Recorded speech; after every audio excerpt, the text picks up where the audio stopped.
Donald and Douglas are a pair of Caledonian goods engines that work on the Scottish region of British Railways. They are kept busy and work hard together, often double-heading trains. Although they were friendly, the other engines were wise to not get on their bad sides, as they would give rather horrific threats if anyone did. Whether they meant these threats or not has yet to be determined. Since the early 50s, diesel locomotives became more common on BR. At first, no one thought much of it.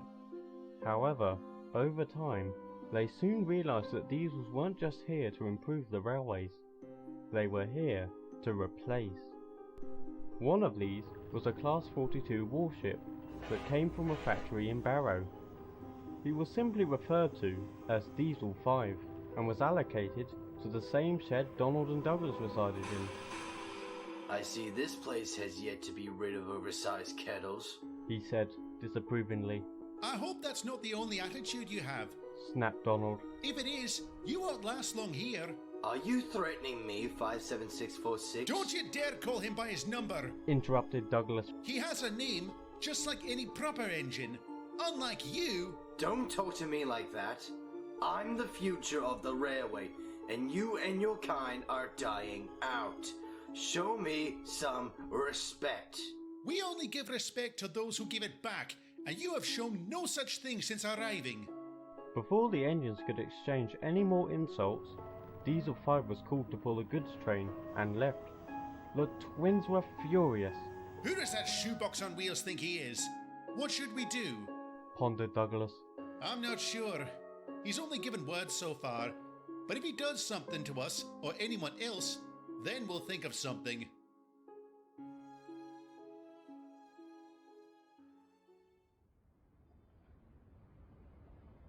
A day went by, and there had been no more confrontations between Diesel 5 and the twins. Unfortunately, this wouldn't be the case for long. Douglas was on a quay at a harbour. He had just delivered some trucks filled with stone, and they were currently being unloaded. Soon they had finished, and Douglas prepared to reverse out of the quay. Suddenly, he felt a bump from behind and began rolling towards the edge.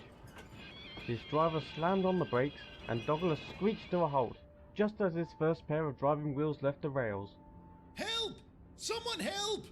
Luckily, Donald, who was nearby, came to his aid, and after being coupled up, pulled Douglas to safety.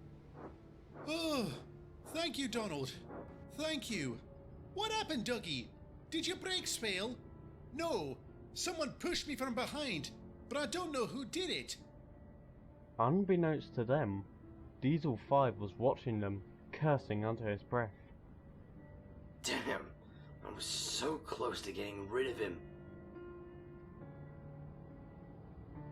Later, the twins were resting on a siding, still shaken over what happened. Douglas decided to take his mind off it by surveying his surroundings. He noticed a little tank engine sleeping in an open shed. All of a sudden, it was bumped from behind and began rolling down the line towards a quay. Both twins were shocked, and as Douglas watched on, unable to move in time, Donald looked back at the shed. There, standing at the back, was Diesel 5, smirking. Before anyone could say anything, the tank engine rolled towards the edge of the quay and plunged into the deep, cold sea. None of the cranes were long enough to pull the little tank engine from the water, and even though they could call one that was, it would be far too late when it arrived. The engine was lost forever. Donald and Douglas didn't know what to think. On one half, they were sad for the loss of that engine, but on the other hand, they were enraged. So you saw Diesel 5 behind the shed? Douglas asked. Aye, we both heard a bump when that engine began moving. I think we both know what happened. Then, both twins noticed something. On a distant siding, Diesel 5 was watching the sea and all the boat cranes with a massive grin on his face. It was now obvious. He had killed that poor little tank engine, and earlier He tried to do the same to Douglas. For the Caledonian twins, that was the final straw.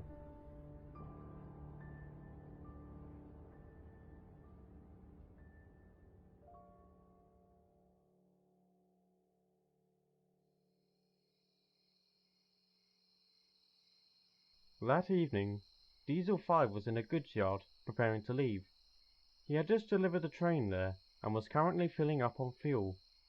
When he finished, his driver entered the cab, and they were on their way. Neither of them noticed a certain pair of engines on a siding, watching them. "It's a shame you weren't able to get rid of that Tinder engine," Diesel 5's driver said. Indeed. I'm sure I'll have another chance. He was interrupted by a spluttering sound from his engine, and before long, he came to a complete stop. What happened? "I don't know," replied the driver. "You're not working anymore." The driver got out and inspected Diesel 5, but there was nothing wrong. "Well, we must have taken bad fuel. I'll have to run back and phone for help." The driver then proceeded to jog up the line, back to the yard, where he would find the nearest signal box. Diesel 5 was all alone, but not for long. He began to hear the puffing of a steam engine from behind. I was hoping for a diesel to help me, but you're better than nothing. Ow! He cried as he was bumped from behind. Do you mind? Quiet, you! Came a stern voice. Oh, which one are you? 57646 or that other one? We're both here. Diesel 5 found this amusing. What? It takes two of you just to move one of me? Actually, we both wish to accomplish the same goal, replied Donald. What are you talking about? The twins didn't reply and began pushing. Wait, what about my driver? He hasn't come back yet. Again, the twins didn't respond. Are any of you going to answer me? Still no response. Eventually, they arrived at a set of points and stopped. Diesel 5 watched as one of the drivers jumped from the cab and switched them. Then, they moved onto an old, rusty line. Diesel 5 was going to ask where they were going, but since he didn't get an answer on the last few questions, he saw no point in it. Soon, they came to an old wooden bridge. Diesel 5 thought nothing of it at first, until he noticed something. There was a large gap between both ends of the bridge, meaning it had collapsed. Can you two stop? The bridge is out. The twins said nothing and kept moving. Diesel 5 was now desperate. Are you deaf? I said the bridge is out! Despite the Diesel's wailing, they moved closer to the edge. Then, as Diesel 5's first set of wheels left the rails, they came to a halt. Diesel 5 began to teeter. What? What are you doing? Tell me, Buzzbox, how does it feel teetering over the edge?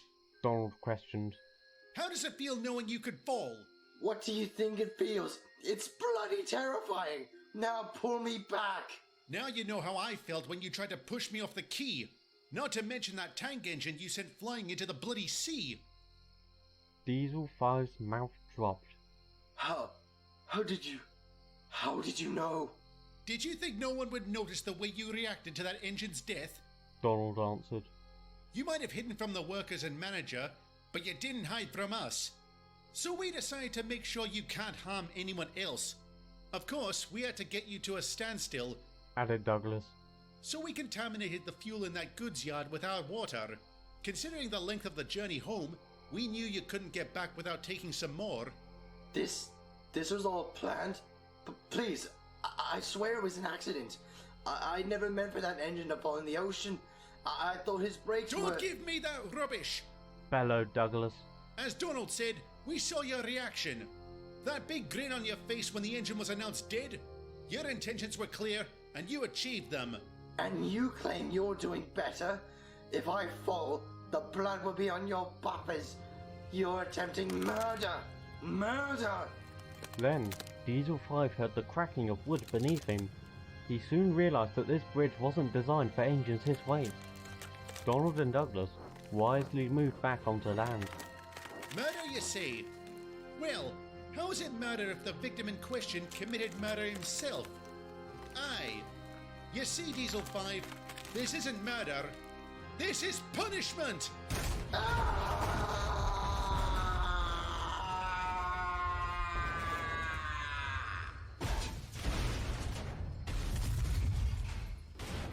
A loud, horrific scream was the last sound Diesel 5 made, as the bridge fell to pieces and he plunged into the rocks below.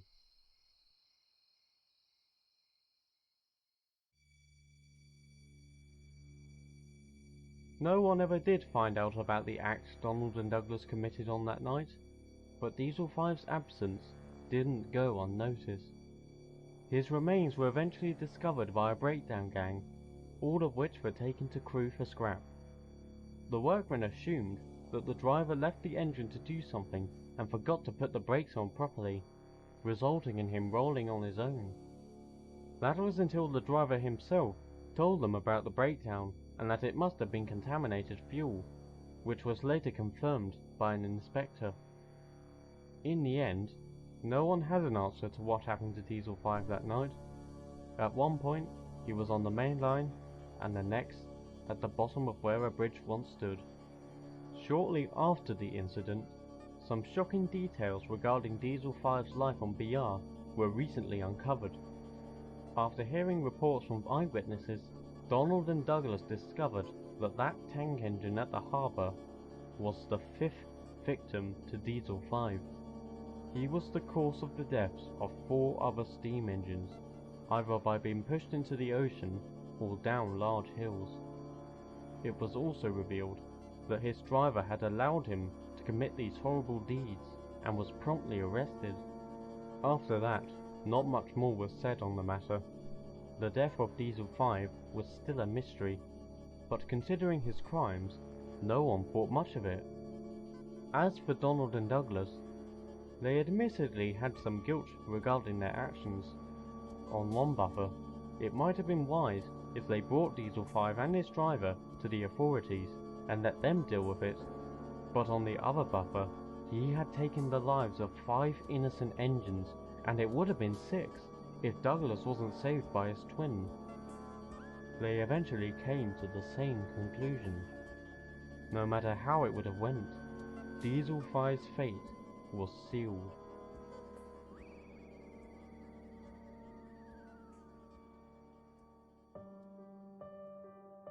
Donald and Douglas remain hard-working to this day, and often work together. Despite their stern attitudes, they do show themselves as good-hearted and are friends to many. However, some engines are quick to warn others. If you ever encounter a pair of Caledonian twins known as Donald and Douglas, whatever you do, do not piss them off.